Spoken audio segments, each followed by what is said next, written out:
Hey, Ben here with Studio on the Lake. Here's another little one. Hey, this is for you, Rob. You're carving this little man over there. The fisherman. Here's a fisherman that was done a lot of years ago. Just be careful. Uh, if you turn that thing around, it looks like something else that you don't want it to because of that little helmet. Hey, here's some little gnomes, and the intent of this is lost as I go through the carving here. The intent was to show you how simple a carving you could do, and then I got crazy and ruined the whole thing. And I'll talk a little bit more about that as we go through it. But you'll notice these guys are a little blocky. They were made out of a scrap piece of basswood that I had years ago. I've stated before that I used to save all the little pieces. When you spend 20 or 30 bucks for a chunk of basswood, you save every little piece that you carve off of it. Whereas if you've got 2 or 3 trees sitting out in the shed, you tend to take the scraps and the pieces off of that and get annoyed by them and throw them in the fireplace. But those of you that are just starting out carving or paid big money for basswood, you want to get every little piece out of it. And that's how these little gnome guys came out. You'll notice they have no eyes. They have a big cartoony nose and kind of a simple stance. The guys, one guy, the purple guy, has lost his hands over the years. The red guy has lost his staff over the years. It used to slip in that one hand. The other hand is a open face with the pointer finger pointing at you, going, "Hey, come here." So my intent was to show that you could, and you'll notice that those guys are carved fairly square and blocky, which is something that as you're a beginner carver, you start to do. You're afraid to take off too much, so you tend to carve very slowly, and it becomes a lot more square and blocky. Whereas later on, you do the exact opposite, and you end up carving away too much or something along those lines. So don't use a DeWalt like I'd use a DeWalt there, unless you want your finger to look like Rob's, and it's just a bad habit. But I like it. It seems to work for me, but it may not work for you. There's that safety disclaimer. So here's, like I said, this was going to be blocky, and it turned out that it didn't get blocky. It got carved more in the round, and I'll show you a little more later on. So I'm kind of cutting the face in. It's a Cuts All bit. There is a link down there. I'm a Cuts All affiliate. That is not the ones that Jordy uses, the Extreme Cuts All, although this one is pretty fairly aggressive, and that's the most aggressive one that I use. If you're curious, I'll answer a comment down there on which actual bit that is, but I've got 2 or 3 of these, and as they wear out, I use them for various different things. So I'm starting to cut in the face. Go over and check out Just Carve Rob, Mark the Maker, all the guys down in the description down there. Obviously, Jordy and I have been straight-laced the last couple videos. That's pretty good. That's probably hard for us. I'm sure something crazy will happen in the future. But Jordy just put out a really nice video on how to lay out a face. The face being Old Man Spirit. These gnomes and wizards and that sort of thing, they're kind of the same kind of character. But this guy, my intent was to leave his nose really fat, and I'm cutting down into the face of the beard or the mustache, and it's going to fade off over into the arms. The really good, nice selling point about these guys is the hands and the arms are really quite a bit of fun. As usual, this can all be done with a knife. And Just Carve Rob makes a mention of a knife. One of the things that's nice about a knife is the facets that are left on this. You make a cut, it shows a little flat plane, and then you pick up and you cut another section and got a flat plane. And that's pretty awesome. And you get the same thing with chisels. You don't get that when you're using a power carving. But it takes a lot longer to do that, and that's one of the primary reasons that I don't do a lot of knife work anymore. If I want a knife finish, I gotta admit I'm gonna cheat, and I will use a power carving, and then I will come back and do the finish cuts with a knife. There's a lot of purists out there that say, hey, only use a knife, only use a chisel. They're the same guys that are building log cabins with an axe and a handsaw and an auger bit that's got a big old T-handle on it. And some of them are quite fussy about the fact that, hey, I'm a purist, and this is the way it's supposed to be done. I got news for you, knucklehead. You go back 100, 200 years ago, and 500 years ago, and hand some carpenter who's building a cabin, or some settler who's cranking a cabin out in the woods before the winter comes along. You hand him a Stihl chainsaw and a couple circular saws, a jigsaw, you name it, a mortising machine, and that stoic old booger, he's going to come over and he'll give you a big kiss right on the lips, and then he'll pick those tools up and go to town.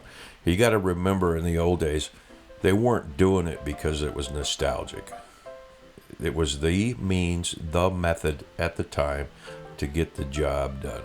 So it's cool to come back and pick these old things up. I mean, that's kind of like what all of us are doing here, Jordy and Just Carve Rob, and even Stennett Sticks, you know, and Doug Linker. I mean, those two knuckleheads don't need any publicity, but they're taking an old art, and that is the wood carving thing, and kind of keeping it alive. So here's a little diamond ball. I've talked about these before. I don't remember where this came from. They're very difficult to get a good one because there's so many Chinese copies out there, and folks, retailers, resellers pick up these burrs, and then they repackage them and rebrand them, but they're the same thing. So it's difficult to get a real high quality one, and I got to admit, I can't name a manufacturer of bits or grinding that for the diamond stuff that would be high quality. I will tell you, if you get into some of the Cutsalls and the rubies, the ruby bits and the sapphire bits are kind of like the diamond, but those are quality, and you're going to pay, as Rob has said before, $15-20 for a set, whereas $9 for a set of 30. And I do have some of the sets of 30. In fact, I use them. But if you want a good one, it should say sapphire or diamond on there, and the price is generally going to tell you. A lot of times you have to pay for the good stuff. That's not to say someone couldn't take these bits out and rip you off. So there's a round nose. I put the face in. Like I said, Jordy does a real nice several jobs of doing faces. We all have a little different style. If you look at some old carving books, Grinling Gibbons is one character you should probably look up. Tillman Riemenschneider, there's a mouthful, is a German carver that worked in large basswood. If you've ever been to a cathedral in Europe, specifically Germany or Austria, and it has a beautiful nativity set or saints carved up in life size. Chances are pretty good that he did that. If you went to England and do the same thing, go through some cathedrals and you see a ornate, flowery, ridiculously meticulous carving, that's probably Grinling Gibbons. So some of these characters have been doing this stuff for years. So here's what I was talking about. See how that guy got kind of skinny? His head's still a little fat, and I'm going to carve that around. I was working on the face, not necessarily laying getting the cowl right around his head. But you'll notice that he's no longer blocky. He's no longer square like those original guys were square. So in the course of going along on this guy, he ended up more in the round than those other ones were 20 or 30 years ago when I first started carving. So if you find as a beginner carver that your stuff is turning out a little square, there's a reason for that. All wood starts off, or all sculpture, unless you're doing clay and adding crap to it, wood is subtractive. Rob hints at that, but it's a subtractive art, meaning you start with something and remove everything you don't want. And once you removed it, in a lot of cases, unlike clay, you cannot go back and add to it. So you got to be careful. Now look how blocky and square that character is. I mean, he reads well. His hands are there, but he's fairly simple. There's no eyes.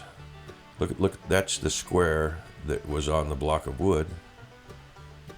And I have no idea why there's a hole in the bottom of it. I don't know what happened. So the money shot really is the hands on these guys. You can carve them fairly complicated. And once again, you can do this with a knife. That little jeweler saw is really nice for cutting between these fingers and that sort of thing. But this is the left hand, I believe, outstretched. And that part you see me doing right there is the part I'm going to peg into a hole. I'm going to drill a hole inside of his sleeve and glue that on. So if you take your left hand, lay it out in front of you, palm up, and fold your fingers back, put your thumb up on top, and then point like as in come here, come over here, wiggling with your finger. That's what this guy's doing. So this little gnome, I guess he could even be a gnome wizard, is calling you over saying come here. And then his right hand, which you'll see later on, will be a staff. And the staff doesn't make it in this video because I'm trying to keep them around 15 minutes to get you guys watching. Speaking of minutes, we're about 80 minutes, or yeah, I guess that's right, 80 minutes short, or 80 hours short of 4,000, which is to get the channel monetized. Thanks to everyone who subscribed. We're well over 1,100 and 1,150 subscribers, and they just keep going every day. This stuff is more people are reached all the time as time. So it takes about 2 or 3 years, looks like, to get a channel going, unless you really hit upon something viral. But I can't do videos on the newest shoes and who's got the biggest butt, Kardashian style. I've never understood that and never will. So here's the fingers. You got the finger out there. The tip of that one finger is crooked back a little bit. It's caricatured to some degree and exaggerated. And it doesn't have to be perfectly carved, although the older ones I spent a lot more time on. This I'm trying to give you the idea of how to go about doing this. So that left thumb there is the thumb sticking out, and this is, I think, what really brings these little carvings to life. You see a lot of caricature carvers, it's a pain in the ass to do arms, and they'll tend to stick them in the pockets. I don't want to carve that, I'll stick it in their pocket. Because hands are hard to do. My father-in-law, who is a carver, did a 3-foot hand a couple times, and he just carved his own hand, laid his hand out there on the bench, and used it as a pattern. And if you do that, you'll notice that it's really kind of hard to do. So here's the original guy, fingers crooked. There's the hands sitting out there. Again, you can notice how blocky that guy is. So here's a little bit of the left hand, and this is a little ruby bit, because I don't want to take a whole lot off. I'm trying to leave some planes in there, and that is his thumb. The second video of this guy, when we get done with him here, I'm going to put a staff, probably with a little eagle on the top of it. And the reason I mention that, I already did it. Or I did the outline of the eagle in elmwood. And this thing is, of course, done in basswood. So I'm just starting to round over the hand. And this is really the fun part. It's kind of like on decoys or birds. When you get to the point where you put the eyes in, they come alive. These little caricature carvings, when you get the hands in there, the feet, that sort of thing. You can see this guy didn't turn out square. I carved all the crap down and kind of gave him an old man that he should paint up really nicely, and you will see that in the next video. So there you go. There's a gnome kind of guy, wizard, whatever. Come back for the second video. I'll paint him. I'll finish carving up the staff and do a little finish work on him, make the robe flow. So this has been Ben with Studio on the Lake. Like, comment, subscribe, and thanks for watching.